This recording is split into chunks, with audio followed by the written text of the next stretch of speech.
Do you know sometimes the things that may look very complicated have the simplest legal solution?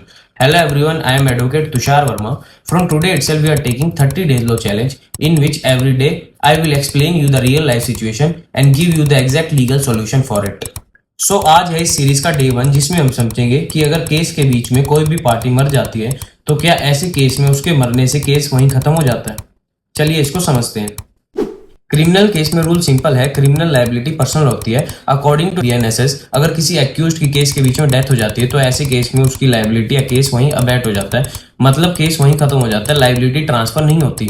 But अगर property या fine recovery का matter है तो ऐसे case में court उसकी एस्टेट से फाइन रिकवर कर सकता है।